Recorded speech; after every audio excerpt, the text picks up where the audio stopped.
All right, folks, let's jump in here. Let's get started. Welcome. Thank you so much for joining us tonight for this presentation. My name is William Cayer. I am a managing partner at The Best You College Admissions Advising. And I'm joined by Lauren Dodington, who is also a managing partner at TBU.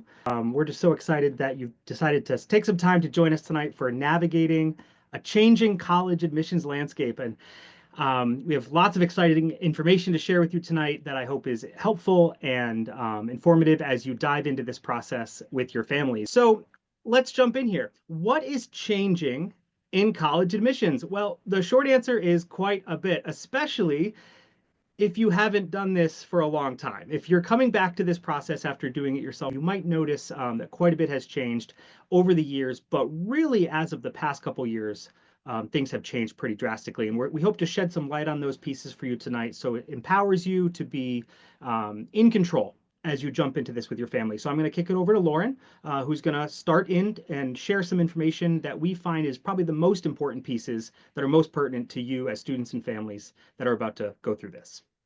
Yes, thank you so much, Will. I'm delighted to be here kind of in my own hometown talking with folks about some of the things that we think can empower you to know what to expect. But more importantly, I think in the other half of the evening tonight, we're going to talk about how we think you can go about navigating this landscape to really put your student at the center and have a positive experience.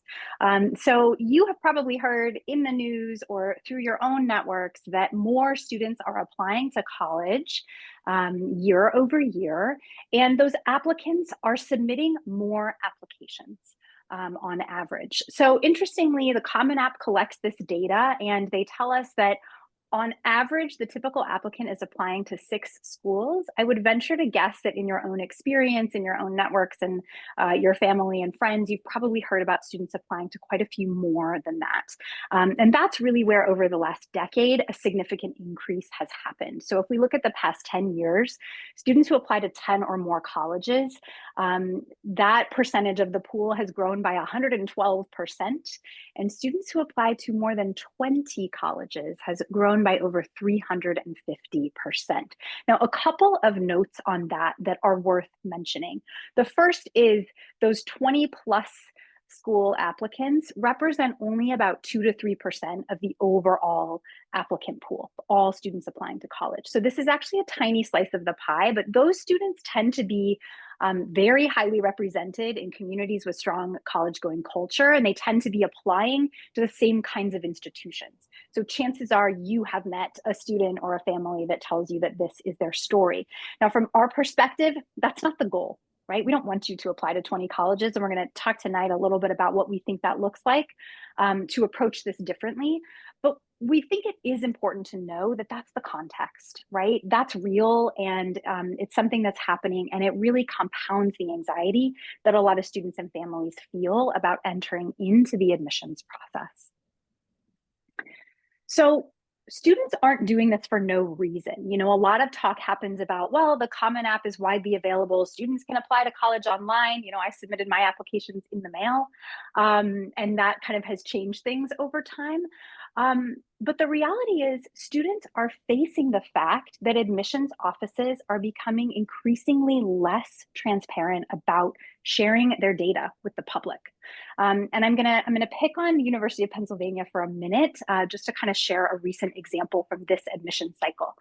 I did some grad work at Penn. My husband is a Penn Med alum. It's a great place. But this is really an issue that's happening at Penn and at some similar institutions, that they are no longer transparently reporting things like, what's our acceptance rate? What portion of our class do we take from early decision? You know, how does that look different than the regular pool? So in this admission cycle that's just closed, Penn received over 72,000 undergraduate applications. That's up from 65,000 the year prior, and that's to fill a class of just 2,400 incoming students.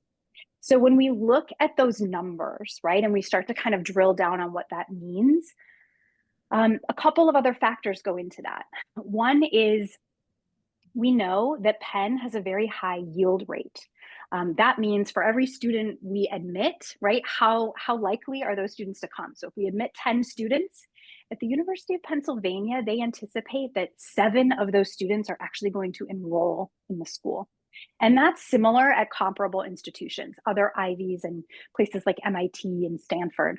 So when that happens, the University of Pennsylvania doesn't need to accept as many students to fill their class. So those 72,000 applicants filling those 2,400 spots, we know that that acceptance rate overall comes down to somewhere in the neighborhood of 4%, right? Turning away 96 of every 100 students who apply. And if we hone in on early decision where students are committing ahead of time to say, if you admit me, I will enroll, we know that they're taking more than half their class from that pool. We don't know how much more, but we know that it reaches or exceeds that 50% mark. So when you look at all of that information, what it tells us is that a very high performing, well-meaning student who sends in an application for the regular decision process at the University of Pennsylvania is probably somewhere around a 2, maybe a 3% acceptance rate. And we don't share that information to fearmonger, but instead because we want you as families to be empowered to know really what the landscape looks like. And it's tough to know that when colleges are not sharing information transparently. Now, to be fair to the colleges, they are operating in a really tough landscape, particularly and increasingly right now. So colleges are facing funding, legal, and operational uncertainties, right? They don't know what the laws are that they might be operating under. They don't know if their funding sources are going to come through. This is having an impact on how admissions operates, and it's shifting institutional priorities. We saw a big change happen in this regard in 2023 when the Supreme Court decision that ended affirmative action practices in admission came into being. When that happened, colleges had to adapt very, very quickly. That decision happened in June, and the admission cycle kind of begins in earnest in August. And so during that window of time, colleges had to make changes to the kinds of questions that they were asking on their applications. And I think we're going to see changes like that happen again in this next admission cycle. If I were to guess, I would imagine that there are legal teams at universities right now probably vetting the supplemental essay questions that colleges are going to put forward on the Common App when it opens up on August 1st. So this makes it challenging for students to really know what is the college going to prioritize, how are applicants going to be evaluated, and how might requirements change. I will say in regard to testing that what you see right now for the high school class of 26, right, students who are submitting applications in the fall, probably those policies should be announced at this point. Really, changes shouldn't be happening for students in that cycle after this time, but we might expect to see more changes happening for like the high school class of 2027 and beyond. So this makes it difficult and unpredictable, right? Students are facing real issues with understanding the data and their likelihood of admission. They get nervous, they apply to more colleges. As a result of applying to more colleges, it drives down the acceptance rates across the board, not only at those highest, most selective kinds of schools, but it has a trickle down effect throughout the landscape, right? Affecting what's happening at a variety of institutions, sometimes in surprising ways. We'll talk a little bit about what that can look like. And Will's going to talk about something else that's really important. We're not just seeing the way students behave change, but we're also seeing colleges kind of taking advantage of the strategic position that they are in as these application numbers increase. Yeah, colleges are definitely continuing to leverage this as an opportunity, right, to expand their admissions pools for a strategic reason. More applications means you can deny more people, and lower acceptance rates makes you look better in the USA News and World Report, my least favorite thing of all of college admissions. But early action numbers are driving this, right? So people are applying earlier, giving colleges the power a lot of times because then they're deferring these students at a high rate. um, they're getting more applications in these early pools, and they're getting more applications in general by reducing the requirements, right? So what we've seen many colleges do and use as a strategy over the past couple of years is take away some of these barriers. Maybe the essay is not required. Maybe there's no additional supplemental essay. Maybe they don't need letters of recommendation from your teachers or your academic advisors to speak about who you are as a person. Maybe they have created their own app platform or gotten on one of these app platforms that make it free or eliminated eliminated app fees altogether from the Common Application, all in hopes of driving up application numbers to drop acceptance rates and make the colleges appear more selective. So this is definitely something we're seeing as a theme, and colleges are doing this intentionally because it does, their numbers are published and they want that number to be as low as possible. So colleges are using the high application numbers that they're getting to exert more control over the yield, as Lauren was referring to a minute ago, which means they're pushing more students from that early group into the regular decision group by deferring them, which gives them more control over when they decide if they're going to accept that student. Um, they're placing massive numbers of students on wait lists, just ridiculous numbers of students on wait lists. That is not helpful generally to students, but very helpful to colleges as they try to control their yield. So some examples of this: University of Michigan just this year put just under 25,000 students on their wait list, and they admitted 4% of them. So, I'm pretty sure they knew ahead of time that not all those students were going to be admitted, but they took a very liberal approach to the use of the wait list to keep control of the situation to the very end. University of Virginia waitlisted over 10,000 applicants, and they admitted 242 from that group, 2.3% off the wait list. Princeton, same percentage, 17,000 students on a wait list for 40 spots. So that is unfortunately sometimes provides false hope for students to see your name pop up on a wait list and think, man, I'm on a short list, I'm going to get a back door here. It's not really how that should be interpreted if that's what you get as a response from a university in the application cycle. So increased competition at schools that you previously thought might have been safe bets or safety schools, probable options, has changed at some particular institutions for sure, but probably across the board. Particularly some examples of this where schools were previously thought to be pretty much a sure thing for some students with particular grades and test scores are now not in that group anymore. College of the Holy Cross is a great example. They have gone from a 43% acceptance rate down to a 17% acceptance rate. University of Tennessee has been driven down from 75 to 34% students being accepted. Notre Dame, 19% to 9%. And of note, only 6.7 in the regular decision group are being admitted at Notre Dame. So they're taking a good chunk of those from the early group. And Northeastern, 18% down to 5.2%. And Northeastern's like the classic example in our industry of talking about schools that have leveraged these ways to increase yield, right? They have taken away so many barriers. And usually we talk about that as a good thing, right? A good thing to take away the barrier. But what that really means is that they're not getting as much information from students. And they're not reading applications as holistically as we would like them to. They're really relying on just the numbers to make these decisions. So across the board, we're seeing, of course, more competition at these schools, which is causing acceptance rates to go down. Out-of-state admissions to public universities can be deceptively competitive and do vary by major and program. So the game has changed dramatically at these in-state flagship universities, particularly the ones have become very popular for students to apply to. In the past, have thought they might have been safe bets, but are not anymore. Um, a lot of these institutions do have legal mandates from their state governments to enroll a majority of students from in-state. And that's causing a misconception from the published admissions rate to what you might actually experience in your application process. For example, at UNC, 82% in North Carolina of the incoming class must be North Carolina residents, right? So a school that's already publishing an 8% out-of-state acceptance rate, that aligns up with the fact that such a high percentage of their students that are attending do come from in-state. UVA, 23% overall, out-of-state 12.5%, and then regular decision out of state is down to 9%, University of Virginia. UT Austin, 5-year decrease, 29% down to under 10%. And this is where the major piece comes in and the program, why it's so important to pay attention to this.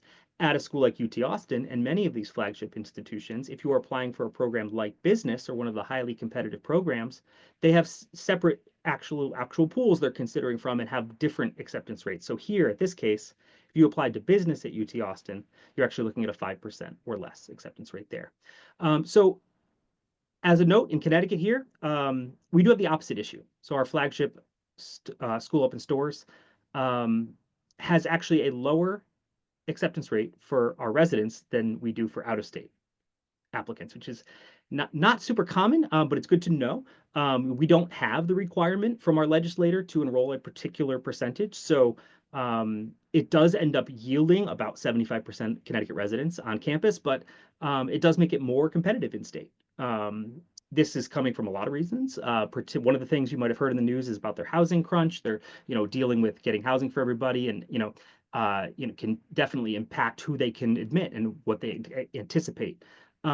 This does vary by high school in Connecticut as well. So at Guilford High School, for example, this year, 30.6 acceptance rate on the Storrs campus for applicants coming out of Guilford High School. 30.6 acceptance rate, lower than the state average. Daniel Hand High School, 25% acceptance rate to Storrs. So, it's certainly important to just keep our hands, in this, so we know what you're getting into, and you can be informed as you make these decisions. And just another note on the major and the program, just another example to bring to you. So, University of Washington in Seattle, their flagship campus, they have an overall acceptance rate of 40%. But if you apply to computer science as an out-of-state applicant, it's a 2% acceptance rate, making it more competitive than MIT for a student coming from Connecticut to get into that program. So the whole story is not encapsulated by one particular data point. We need to look at the whole picture and understand everything that we possibly can to inform ourselves as we build college lists and work towards a balanced one. So what else is important to know about the college admissions landscape? Well, Lauren's got some stuff for you. So take it away, Lauren. So a couple more things, right? Testing. This has been a big topic of conversation over the last 5 years as the majority, almost all colleges moved to a test optional policy during the pandemic, and we've seen some shifts since then. The reality of practice in admissions is that testing does continue to matter to varying degrees. So a couple of things about that, as Will was just talking about how acceptance rates can vary by the program that a student is applying to, the importance of testing may also vary. So particularly we see for STEM majors, things like engineering, things like computer science, many of the kind of lab science majors that are feeders for pre-med type programs, along with business. These are places where we tend to see that kind of quantitative aspect of the test score continue to be important to the admissions process. You've probably also heard that requirements for testing as a part of the application are returning. This is mostly in kind of two categories. One is Southern public universities where states, created legislation that said testing must be part of the admissions process. And that happened earlier on, 21, 22. And then more recently, we've seen this shift among the most selective institutions to bring back testing. So that's happened primarily at the Ivies. The two Ivies as of today, at least, that are not requiring testing for the upcoming year are Columbia and Princeton. Outside of that, all of the Ivies, places like MIT, Stanford, Johns Hopkins, have kind of followed each other in returning to testing.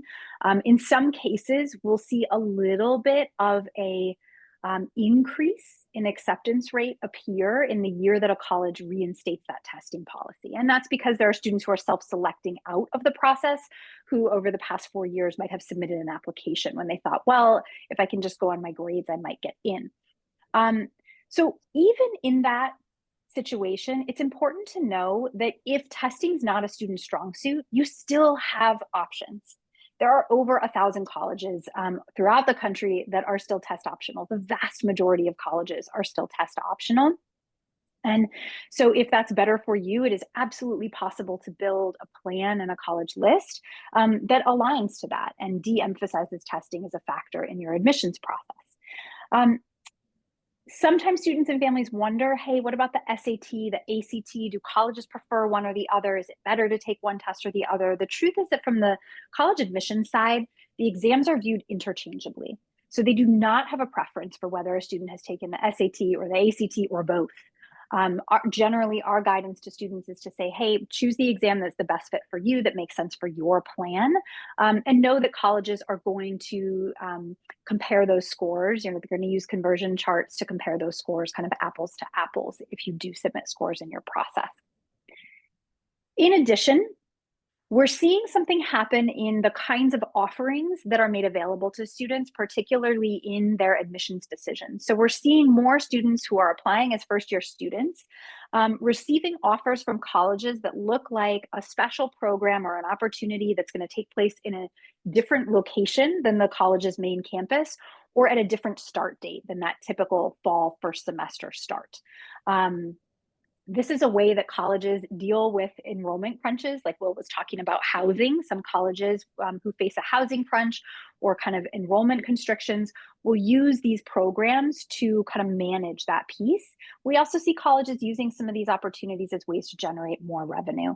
So we talked a little bit about Northeastern and its low acceptance rate earlier. One of the ways that Northeastern is able to take in more students and deal with a tight campus in an urban setting is by offering programs like NU In, where they are inviting students to spend a semester or a year somewhere else on another campus that they've bought up around the country or somewhere else in the world. We see UNC offers a program like this called Carolina Global Launch. These are great options for a student for whom that is really a fit for their interests.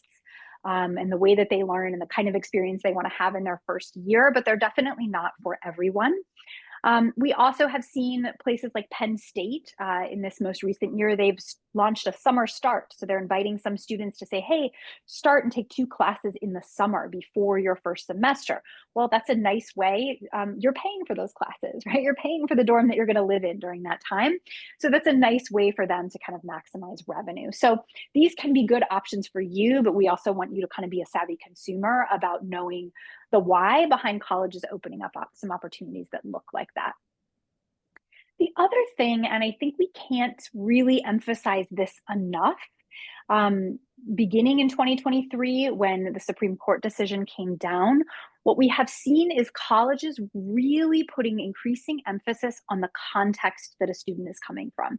So when we can't evaluate certain things like racial and other demographic factors, colleges can look at the context a student is coming from in their decision-making process. And that's something that's always existed in admissions, but I think we see it growing in importance. So that means when a college admissions reader is looking at things like grades, activities, the rigor of the classes that you've taken, the test scores that you've earned, know that they're not looking at that in abstraction, but they are actually taking a look at how those compare to your peer group, the high school that you attend, the community you live in, your zip code, your state or your region. And this grows in importance not only as political and legislative things change. So I'm just going to jump in here and give you a second to catch your breath. So yeah, this one, I'm so excited about this piece because this is something that, of course, right? AI has arrived to college admissions. And if it's coming soon to every other piece of our lives as well, right? But it's there. So what we are saying at this point is that likely 82% of colleges are likely using AI in their admissions evaluations of students to some extent. And they're not disclosing how necessarily, but according to a Forbes 2023 survey, 57% were using AI in 2023, and 82% were projecting that they were going to be using it by 2024. So now in 2025, we're likely at a much higher number. Now they're using it to score essays, evaluate and review activities list. They're using it to scrape and gather data from the Common Application in a way that's more digestible for one of their reviewers. They're using the AI tools to do a more holistic review like we want them to do, but do it in a lot less time and saving them resources on their end. So this is a good thing on their end, but there's some issues here because it's making the student voice and evidence of your achievements and your accomplishments and what you've done with your time even more important. The student voice has to come forward in your writing, in your activities list, as a way to battle against what really is AI coming into the admissions review. And I think there's a logical fallacy here that occurs where using AI as an applicant to create content would help applicants, but that actually fails to differentiate you as the applicant and fails to allow the student to stand out with the impact you're making in the activities you do, and how you spend your time outside of the classroom. and it fails to allow you to use your unique voice, um, which is what ends up happening as you use AI to craft your responses. And what is crafted by an AI tool becomes very rigid, and the same for everyone. So there's a great quote here um, from a Forbes article that just was published 2 days ago, and from the author Christopher Rim. The key to using AI both ethically and effectively is understanding what it is best used for. While it may be an asset as students scale their passion project, identify massive open online courses and podcasts to learn about their area of interest, or cull data about colleges on their list, it is not a storytelling tool and should not be used for writing personal or supplemental essays. I think that really encapsulates how we feel about this is, when you use AI as a tool on their end, we need to fight back by being even more individualistic, bringing our individual stories even further to the forefront. Students don't realize that ChatGPT and other AI platforms will change your language in a way that is highly formulaic and therefore highly detectable. And that's a problem. So while admissions offices are more adept at spotting unoriginal writing, they are equally as skilled at detecting authentic critical thinking and originality. And because of the surplus of algorithmic and formulaic AI language, students who learn to write elegantly, experiment with form and language, and subvert expectations in their prose will stand out in a competitive admissions landscape. So that's what we push students to do as they dive into their writing process. And Lauren, if you can just go to the next slide for me if you're there, thank you. And the last thing I'll say about AI, if you're not ready to jump back in here, is that there are there are a lot of unknowns in the industry about how this will affect admissions, particularly, how this will affect careers, how this will affect majors that students are choosing. And Lauren and I and the other advisors at TBU, we're working really hard to stay at the cutting edge of this information so that we can provide you with as much guidance that is up to date as possible at every turn. So that you can make decisions for your family that are best aligned with the unknown future that is coming. As we guide you through your writing, we know that, and we've always known this, that student voice is at the center of every great application. And every great application that tells a story from beginning to end through all the pieces that weaves a narrative from your activities list to your letters of recommendation to your Common App essay through your supplementals is always been the most compelling type of application. Now that is even more essential as we battle against these bots and tools that have come into the industry to evaluate applications for us. There's one more thing I'll say that there's a point in that article, and if you check out the Forbes piece, it's great. And it says that a majority of colleges in that survey that led to that data say that they would allow the AI tool to actually make final calls on admissions for their team. And that blew me away, and I couldn't believe that that was true. But we really need to allow students to be empowered to step away from the formulaic and into the original to be the most competitive. Thanks so much, Will. My apologies. I've had the worst allergies of my life this season. Oh my And goodness, every I'm once in a I'm glad while, I'm glad you're okay. I'm just felled. So thank you so much. So we think about, I'll do my best to keep it together here and pass it off to you if I can't. So Sure. when we think about how do you respond to the realities of this context? Oh, I got goodness. you, Lauren. Let me jump in here. So the learning to move away from these numbers and thinking about this as a formulaic process is going to help your student in the long run find what they need to thrive at the college level. So it's a shift in focus. No great college process begins with a ranking list, right? Honestly, that's the truth. Instead, begin building a vision for what it will look like for your student that you know best to actually thrive in college. And that's at the end of the day, the most important thing, not where some school falls on a particular ranking list. So through reflection, engagement with trusted adults, experiences, and exploration, students build the muscle of knowing what matters and how to choose for themselves. I'm going to Right. give this So a shot. yeah, Well, I'm going to see if I can thanks. talk here. Um, That is so, so true. So when we think about this idea that a student should figure out, hey, what do I really want? What do I need in a college experience to thrive? The truth is, students don't just wake up on the fifth day of junior year with the ability to like conjure that list of factors, right? Learning to identify these things is a muscle that students build over time. So this is where even middle school students can start working on building this skill. And it's not too late for a junior in high school to really be able to start paying attention to these things. So we really think that the way that this happens is that kids need experiences. They need both academic and non-academic experiences that give them a bank that becomes a foundation for really being able to reflect and take stock and start to assess, hey, what do I like and what do I not like, right? What teams or groups or clubs or things am I a part of? What groups am I a part of that I really enjoy being a part of, and why? What makes that group work, right? Like, why do I like my time there? Why do I keep going back to it? What am I curious about? What lights me up? If I could, what would I like to do more of? When I think about the adults in my life, whose jobs are really interesting to me? This piece is, I think, extra important in those places and spaces that students are involved.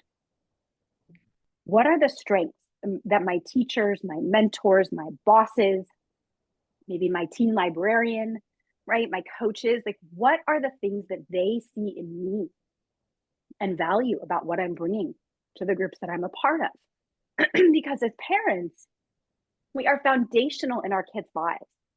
But the way that they feel valued by others outside of kind of their immediate family, right, is so powerful in shaping how a student understands their sense of self.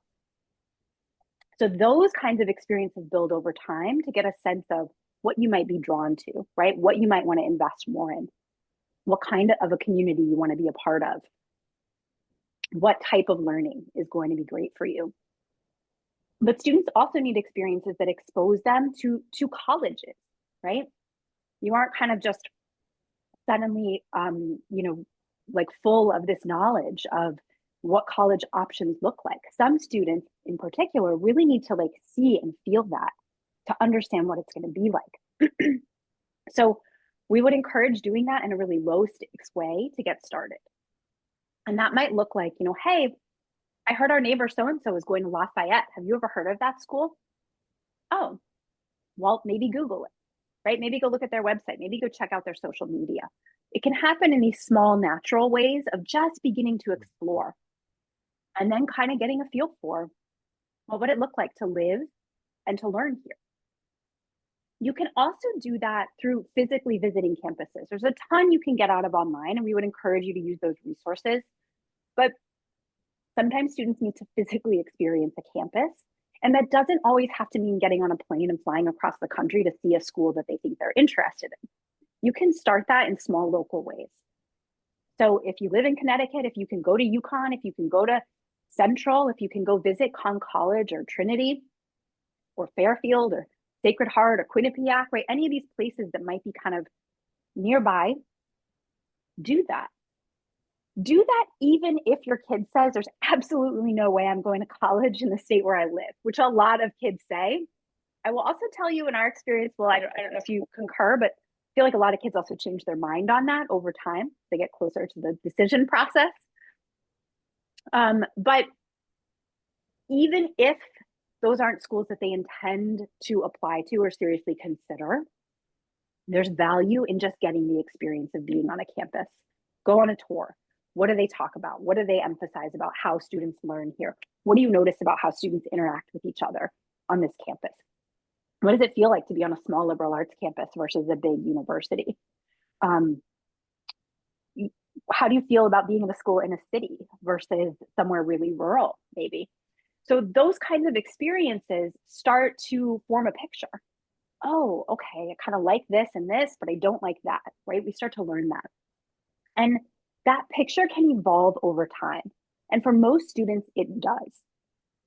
So I'll give you an example of a student I'm working with here right now on the shoreline.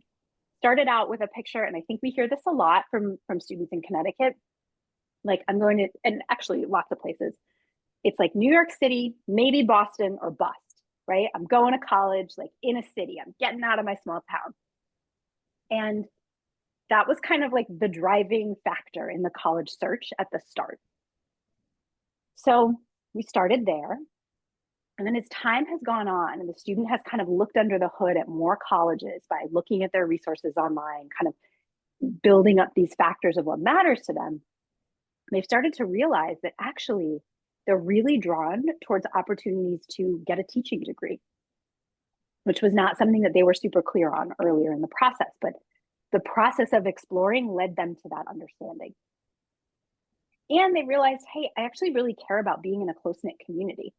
So now in the spring of junior year, right, that lens is widening to include more schools beyond just New York and Boston, but some smaller schools where that community is close-knit, and some schools that have great teaching programs and fifth-year master's programs for teaching.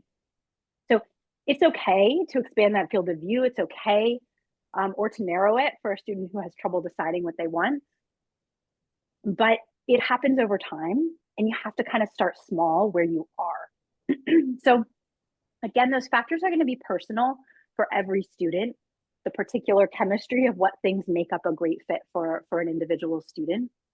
But very often, they're going to fall into kind of these three categories of academic experiences. Hey, how is it that you like to learn, and with what supports?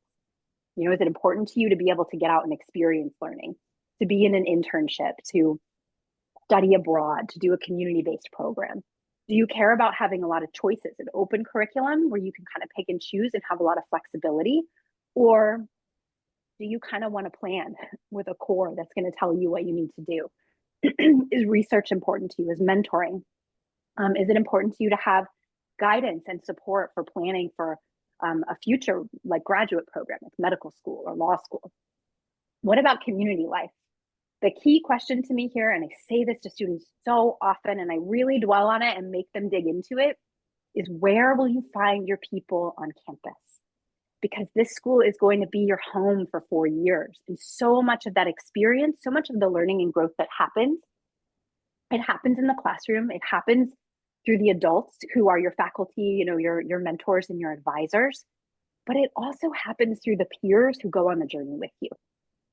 So looking at a college to really drill down and say, hey, what evidence do I see that people are hanging out and doing the kinds of things and invested in the kinds of things that are meaningful to me, that I'm going to be drawn to, that I'm going to want to be a part of? Then it's okay to have some family parameters as well, and to bring those into the conversation, right? What other factors might those be? Sometimes it has to do with cost, distance, you know, location. Are you in that urban center, or are you in a more rural location? And whatever else might come into play. So when we bring all those factors together, they become the lens for evaluating colleges, not the other way around. Not, does this college want me, and what would it take for them to want me, right? Not, where does this college sit on a ranking list, but does this college pass my test for the things that matter for the experience that I'm trying to have? And that fit, it transcends selectivity, right? So the most selective your reach schools, yes, they sure as heck better match up with your vision. But we want the schools, the possible schools where we think you're going to be a really strong candidate, and the schools where we think you have a really great likelihood of admission. We want there to be a through line of these factors that matter to you, because you can find these elements regardless of kind of the name brand, the prestige, or the selectivity of the school.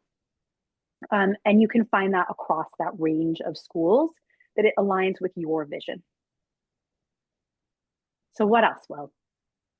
Well, we want you to be informed about what colleges will assess in this process, and hopefully with the lens of what's most current and what they're looking at now, as things have changed through the years. This is different than obsessing about what colleges want. It means gathering the information to know where you stand and how your choices will influence your options. So after you know a college is a fit, and you've done that work, and you've done that hard work sometimes and made those tough choices, find a college's profile and know where you stand. So this is where the tangible comes in. And some ways you can learn about what a college is actually looking for in an applicant is to navigate to their own website, where they will almost always share an admitted student's profile. And this is a very good, honest indicator of who they're looking for in the admissions process. So this is a good starting place. If you fall well below the numbers that they publish on their own website, it's not likely to be a school that you're highly, acceptable at, or it's going to be a hard uphill battle for you to get in at that point. A second thing to look at is the Naviance data. If your school uses Naviance as a software that they subscribe to, it's a tremendous tool because in there you can see all the historical data from your own high school and the past years of students that have gotten in or not gotten in and what GPAs and SAT scores they had. There's a scatogram in there that actually plots it out and draws the mean line. It's really impressive and a great place to check to see where you fall against other applicants from your high school. And another source of data is the Common Data Set. And this is a highly reliable tool that is, published by universities and gathered in a sense that allows us to trust the data. It provides admissions statistics, including test scores and GPA data. If you do choose to work with one of us, Lauren or I, at TBU, this data is actually embedded in our portal that we provide to all of our students. So you'd actually have this right at your fingertips as you go forward to see if you are in line with the applicant that they're tending to look for in the process. So most often this is foundational academic fit assessment, and this includes what most colleges are looking for is contextual review of that academic profile. What classes you took is really one of the key things.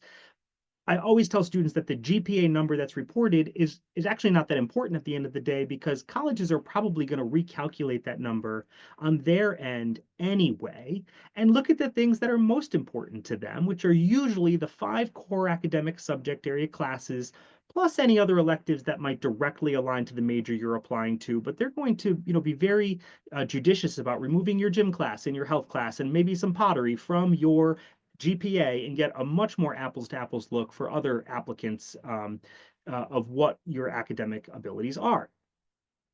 This is then they look at the grades you've earned, of course, in those classes as well. So, first the rigor and then how you performed in those classes. And that's a better look than just looking at a number that's calculated by a computer. So this is all done in context of what's available to you at your high school. So if you don't have as many AP classes as another high school, that's not something they will hold against you or you're disadvantaged by. It's about the percentage of those classes that you were able to take and how enrolled were you. And your guidance counselor will actually assign a ranking to how rigorous your course load was when they fill out the school report and send it with your application. So the admissions team can get a quick glance of how rigorous the classes you enrolled in were. So other things they're going to look at after that on the numeric side are going to be your test scores. If you've elected to have them review those or sent them to a school that needs them. And that can be SAT, ACT, AP scores and IB scores, or any other scores that you do in fact choose to share.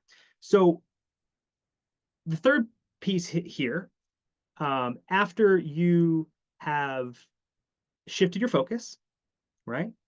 And you've been informed with data about how colleges will assess your application, then we encourage you then and only then to go to step 3, which is to build a college list that works.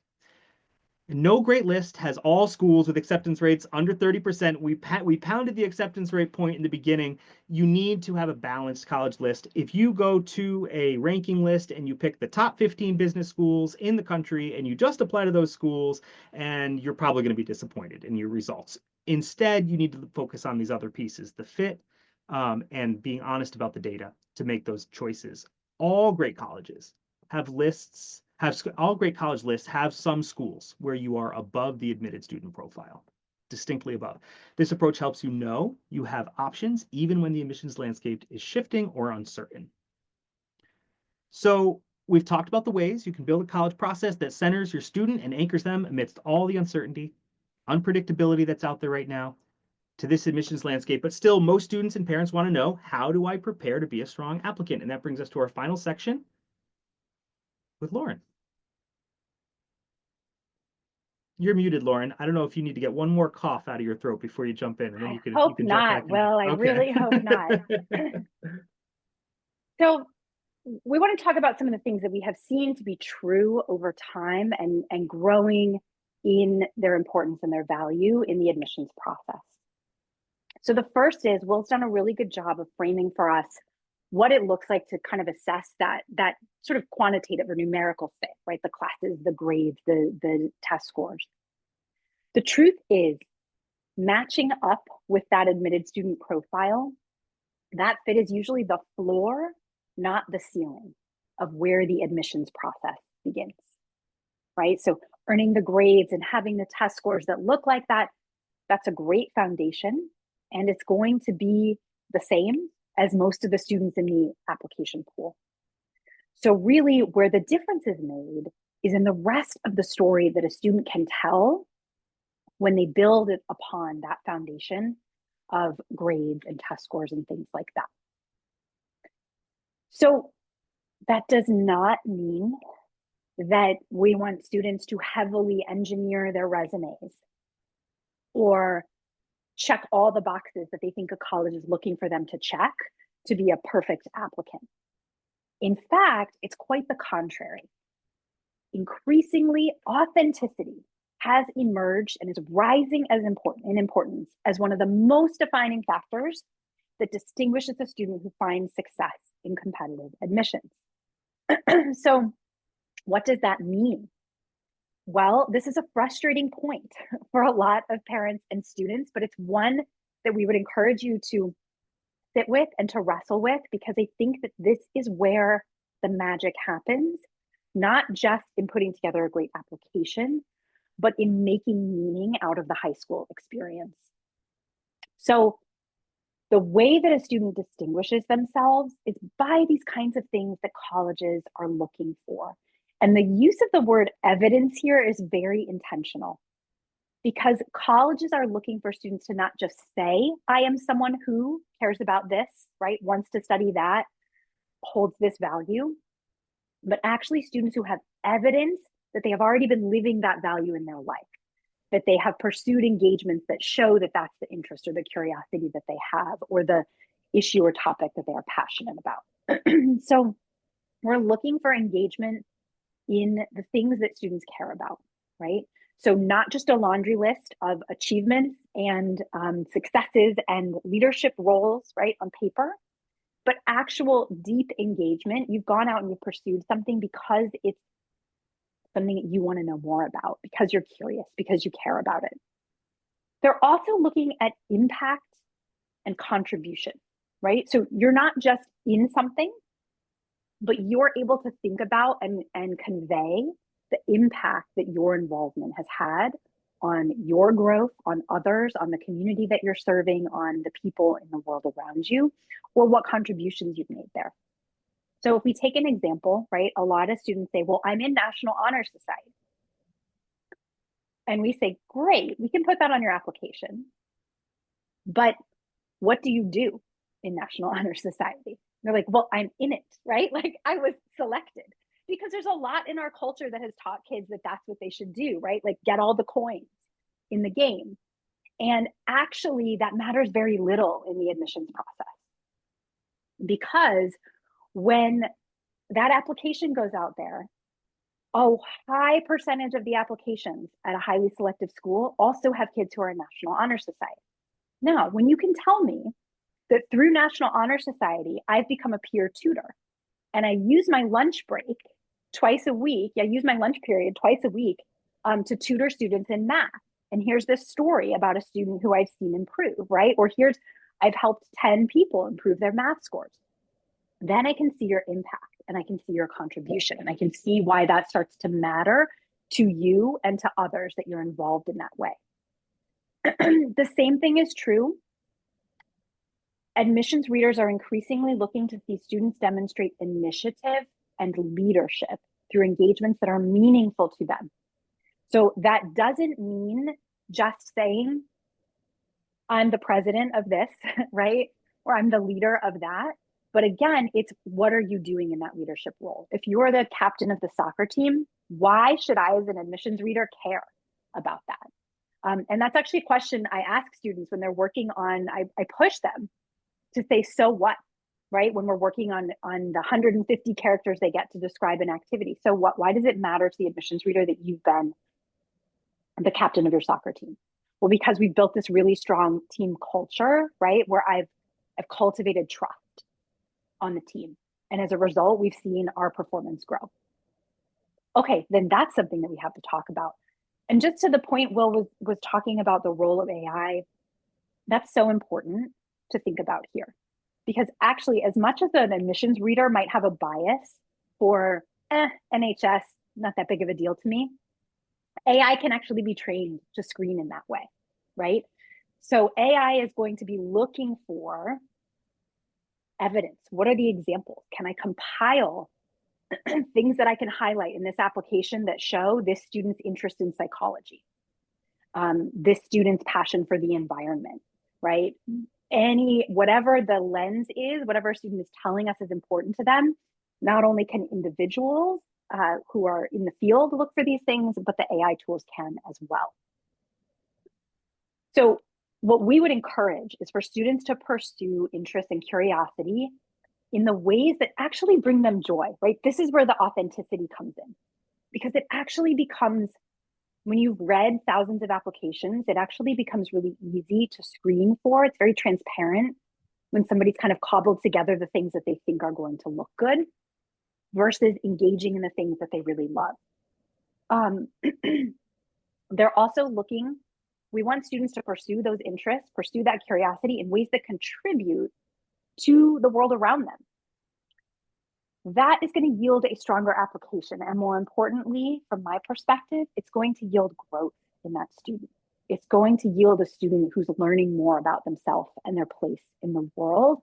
And that is a value, not only in the admissions process, but in the development of the human being, right? When we talk about a student going to college and thriving, we can set that up through the experiences that they have in high school so that they show up clearer about who they are and how they want to engage. Now, a quick point on this, unfortunately, that is not a step-by-step plan that somebody else can hand to you or your student, right? I will often have conversations where parents are like, great, so then like, what is the list of internships he should go apply to? And the authenticity piece is you have to figure it out for you, right? We can help you kind of think about how you do that and where you might go and how you navigate. But that piece that can't be replicated by AI is the piece of a student really reaching out and making connections and hitting roadblocks, right? Having emails go unresponded to and adapting and navigating and finding a way to engage anyhow, finding something that sticks and pursuing it. And through that, identifying maybe another question that they have that leads them to the next thing they're going to do, or maybe a need that they see. And then they take the initiative to respond to that. That is the kind of experience that is invaluable in a student's life and to shaping the strongest kind of application that they can put together. So our next TBU truth of the night is the best involvements are not driven by what will look good to colleges, but what enables a high school student to further pursue who they are and what they care about. So admissions officers at elite institutions still want to hear what you think in your own voice, not what a language model has generated on your behalf. So students who want to stand out in the admissions process need to start developing an original approach to the college admissions process that reflects their own unique perspective early in their high school career. And the more we can guide them to do that, the better position they'll be to do all of these things we're talking about here as they go through the process. So follow the thread of your own interests. Knock on doors, express interest, be proactive, network, engage with your community. This will read as more impactful, more genuine, and more appealing to admissions reviewers. This is life skill building.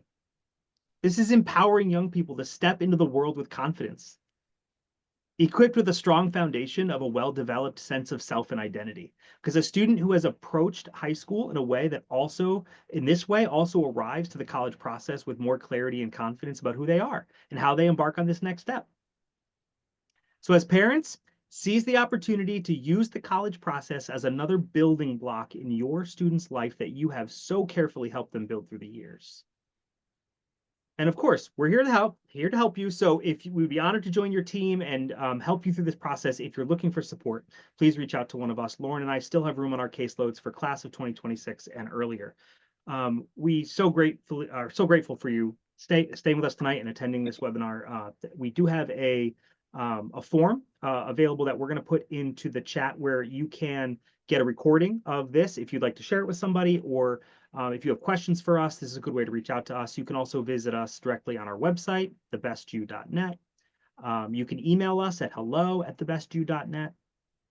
And if you have any questions for Lauren or I, we can stick around for a couple minutes and we'd be happy to answer those. Yes, please. And we're really grateful for you spending this time with us tonight. Thank you for putting up with my allergies. You made And it. if you will take a moment and just share your information in that form, the reason why we're asking for it is because we don't actually come away from tonight with your names or emails. So if you want to connect with us, we need you to reach out to us. If you give us this form, we can do that. We can also then send you the recording or a copy of the presentation. So the other thing that I'll say is we have a lot of resources on our website if you want to head there at any point, just to kind of help yourself navigate the process and stay informed. We publish a blog there. We keep a list of the colleges that we update regularly that are requiring testing, because that's a difficult thing to find in some cases. So we would welcome you to kind of take advantage of those resources, or follow us on social media where we try to keep this conversation going on a regular basis.